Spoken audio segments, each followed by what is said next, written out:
Bismillahirrahmanirrahim. Assalamualaikum warahmatullahi wabarakatuh. Perkenalkan, nama saya Sarif Hidayatullah. Saya dari Prodi Pendidikan Agama Islam semester 3. Oke, pada kesempatan kali ini saya akan sedikit menjelaskan tentang psikologi agama bagian 3, yaitu dengan tema sumber jiwa keberagamaan, dengan dosen pengampu Dr. Muhammad Nur Wahidin, MAG, MSI.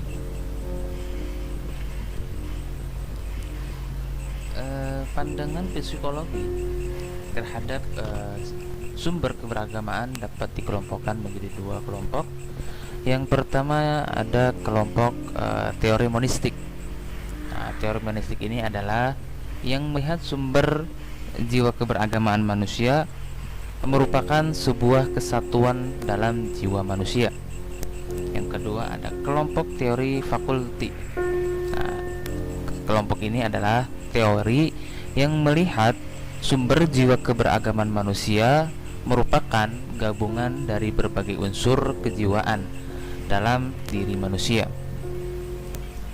Selanjutnya kita akan membahas tentang teori monistik, di mana kelompok teori monistik ini antara lain diwakili oleh Thomas van Quito, yang kedua ada Friedrich Hegel, yang ketiga ada Friedrich Schleiermacher, yang keempat ada Rudolf Otto, dan yang terakhir ada Sigmund Freud. Yang pertama menurut Thomas van Quito, yaitu berpikir. Manusia bertuhan karena manusia menggunakan kemampuan berpikirnya. Kehidupan beragama merupakan refleksi dari kehidupan berpikir manusia itu sendiri. Yang selanjutnya menurut Friedrich Hegel adalah pengalaman yang sungguh-sungguh dan benar dan tepat, kebenaran atau abadi. Berdasarkan konsep itu, maka agama semata-mata merupakan hal-hal atau persoalan yang berhubungan dengan pikiran. Sedangkan menurut Friedrich Schleiermacher adalah rasa ketergantungan yang mutlak. Rasa ketergantungan yang mutlak itu adalah menjadikan manusia merasakan dirinya lemah. Kelemahan itu menyebabkan manusia selalu menggantungkan hidupnya dengan suatu kekuasaan yang berada di luar darinya. Dari rasa ketergantungan itulah timbul konsep tentang Tuhan. Rasa tidak berdaya untuk menghilangkan tantangan alam yang selalu dialaminya, lalu timbullah upacara untuk meminta perlindungan kepada kekuasaan yang diyakini dapat melindungi mereka. Itulah relatis dari upacara keberagamaan. Yang selanjutnya yang menurut Rudolf Otto, yaitu juga mengatakan rasa kagum yang berasal dari the wholly other, yang sama sekali lain. Jika seseorang dipengaruhi oleh rasa kagum terhadap sesuatu yang dianggapnya lain dari yang lain, maka keadaan mental seperti itu oleh Otto disebut pneumonius atau merasakan kehadiran kekuasaan Tuhan. Yang selanjutnya menurut Sigmund Freud, yaitu menyatakan bahwa yang menjadi sumber jiwa keberagaman adalah libido seksual, naluri seksual, di mana Sigmund Freud berdasarkan libido seksual itu timbul ide tentang Tuhan yang upacara keagamaan itu melalui proses. Yang pertama Oedipus kompleks, yaitu mitos Yunani kuno yang menceritakan bahwa karena perasaan cinta kepada ibunya, maka Oedipus membunuh ayahnya. Setelah ayahnya mati, barulah timbul rasa bersalah pada diri sendiri. Yang kedua adalah father image, cinta kepada bapak. Setelah membunuh bapaknya tadi, Oedipus dihantui rasa bersalah, lalu timbul rasa penyesalan. Perasaan itu menerbitkan ide untuk membantu suatu cara sebagai penebus kesalahan manusia yang mereka lakukan. Nah, mereka memuja alasannya karena dari pemujaan itu menurut Veren sebagai asal dari upacara keagamaan.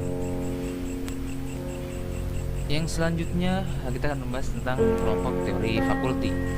Nah, di mana fakulti ini di dalam kelompoknya ada, di antara lain ada William MC Dougal, yang selanjutnya ada Satron, yang selanjutnya ada Kralat Zakaria, dan yang selanjutnya Zakaria Derajat, dan yang terakhir ada Thomas. Nah, menurut William MC Dougal, tidak ada insting khusus sebagai sumber jiwa keagamaan, tetapi dari berbagai insting yang ada pada diri manusia, maka agama timbul dari dorongan insting tersebut secara integrasi. Nah, jadi fakulti ini membutuhkan perbuatan manusia yang bersifat keagamaan dan dipengaruhi oleh 3 fungsi. Yang pertama yaitu fungsi cipta, yaitu fungsi intelektual manusia.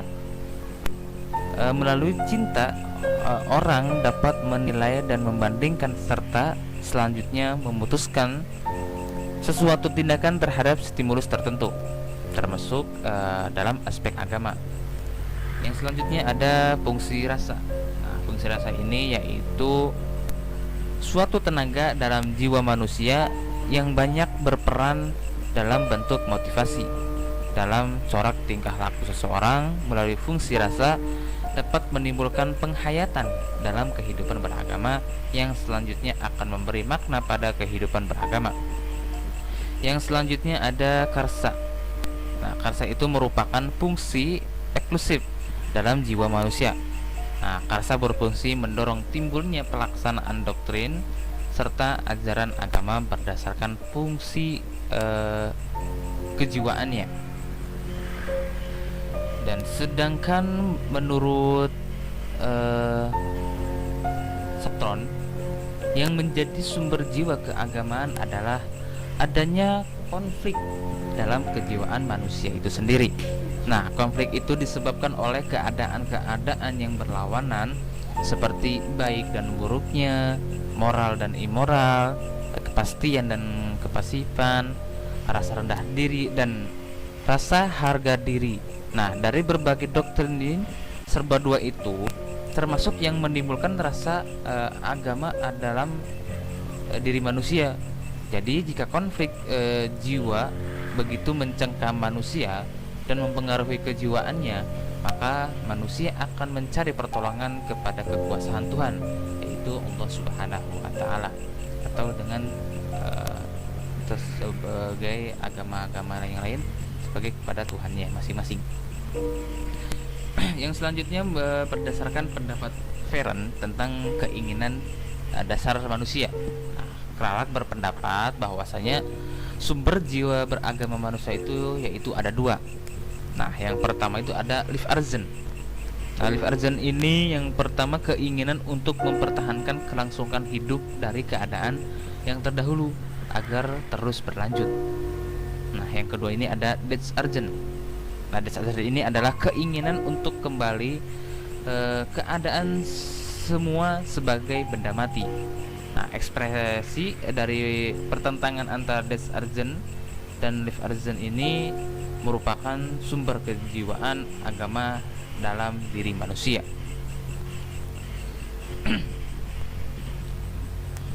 Yang selanjutnya menurut Zakaria Derajat, sumber jiwa keberagaman pada manusia merupakan akumulasi dari 6 kebutuhan manusia. Nah, yang pertama itu ada kebutuhan akan rasa kasih sayang. Jadi manusia itu membutuhkan akan rasa kasih sayang. Yang selanjutnya yaitu manusia membutuhkan akan rasa aman. Dan yang ketiga akan kebutuhan akan harga diri. Yang keempat kebutuhan akan rasa bebas. Yang kelima akan kebutuhan rasa sukses, dan yang keenam kebutuhan akan rasa ingin tahu. Sementara menurut Thomas, Sumber jiwa keberagaman itu adalah akumulasi dari 4 macam keinginan dasar dalam jiwa manusia. Yang pertama itu ada keinginan untuk keselamatan. Jadi manusia itu sangat ingin akan keselamatannya. Dan yang kedua juga ada keinginan untuk mendapatkan penghargaan. Jadi manusia akan sangat membutuhkan atau menginginkan penghargaannya gitu. Jadi yang ketiga ini ada keinginan untuk ditanggapi. Dan yang terakhir yaitu keinginan untuk pengetahuan atau pengalaman-pengalaman yang baru. Mungkin itu saja yang bisa saya sampaikan. Syukran jazakumullah khairan katsira, kurang lebihnya mohon maaf. Billahi taufiq wal hidayah. Wassalamualaikum warahmatullahi wabarakatuh.